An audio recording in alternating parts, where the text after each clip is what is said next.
Si vous utilisez Nuiten, vous avez vu forcément passer ce genre de post. Arrête de perdre du temps à créer des automatisations. Copie ce repos GitHub avec 300 workflows déjà faits. En ce moment-là, il y a deux réactions possibles. Soit vous vous dites, génial, je vais gagner des heures. Soit vous avez un petit doute. Pourquoi ça serait gratuit si c'est si puissant? Ce genre de copier-coller est probablement la pire décision que vous puissiez prendre si vous utilisez Nuiten pour votre business. Et je ne parle pas de théorie. Je parle de production, je parle de clients, je parle de données sensibles, je parle d'argent. Le problème, ce n'est pas que ces workflows soient mauvais. Certains sont même très bien construits. Le problème, c'est que vous importez une boîte noire. Quels appels API sont réellement faits? Comment les erreurs sont gérées? Et le jour où quelque chose se casse, parce que ça se cassera, vous êtes bloqué. Pas parce que vous êtes incapable, mais parce que vous n'avez pas compris ce que vous avez installé. L'automatisation, ce n'est pas j'assemble et ça marche. C'est de l'architecture logique. Chaque nœud dans Nuiten a une responsabilité. Chaque connexion transporte des données. Chaque crédential ouvre un accès.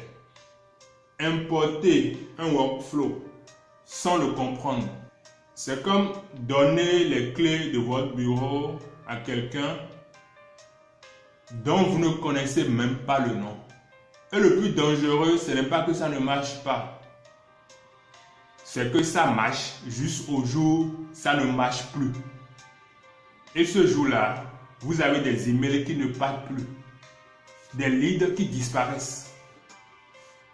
Des factures qui ne se génèrent pas.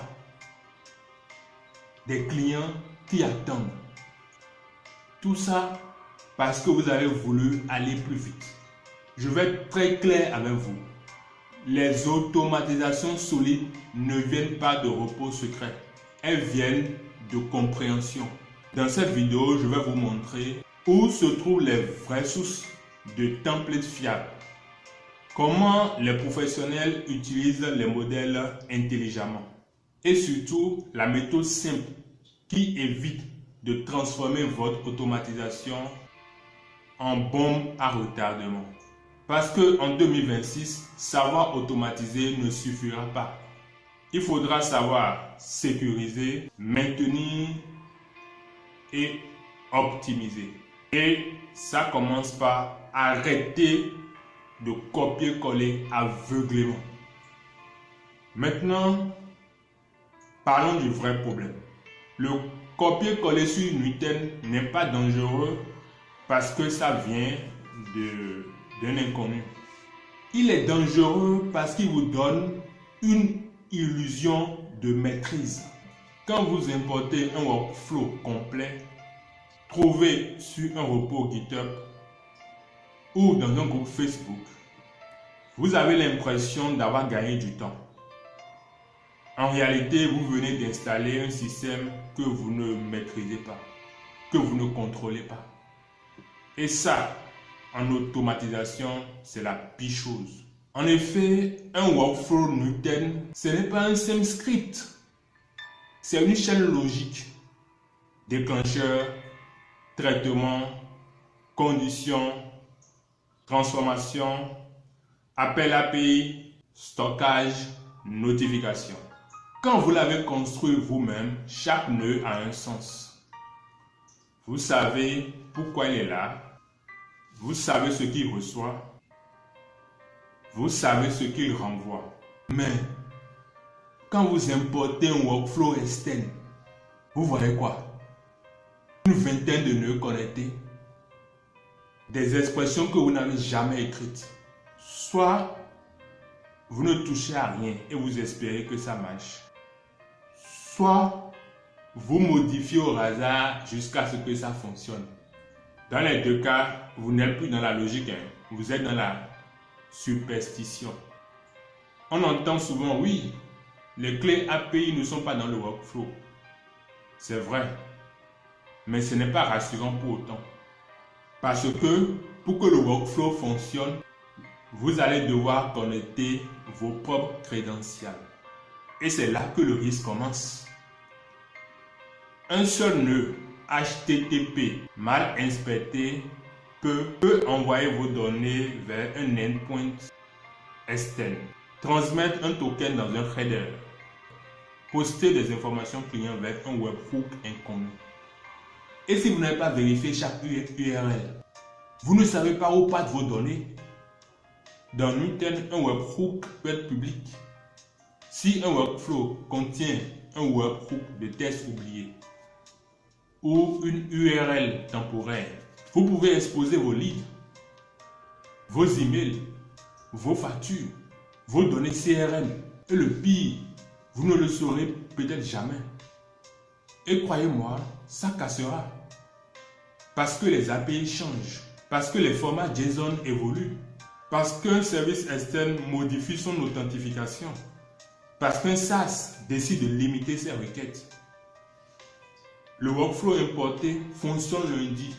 Le mercredi, il retourne une erreur K101 ou une K129 ou un timeout.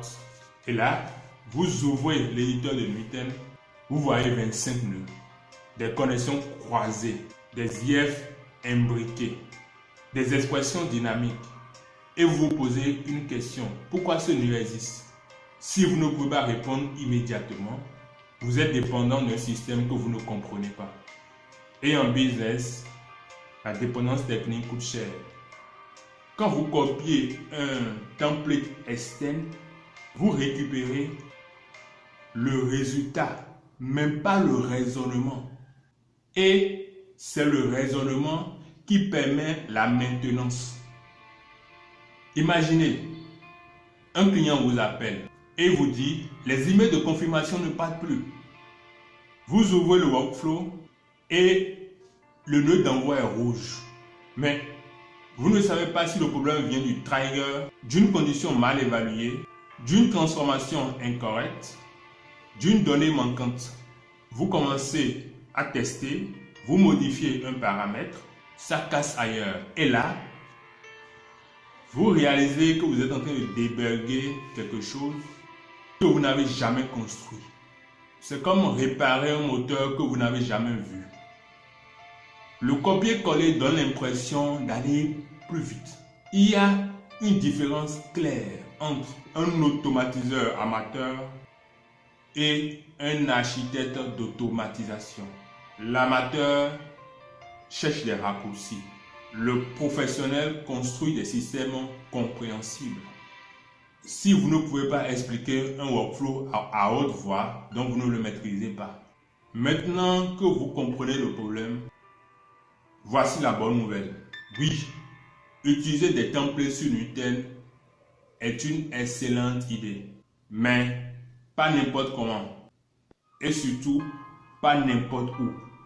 Les professionnels ne cherchent pas de repos secret.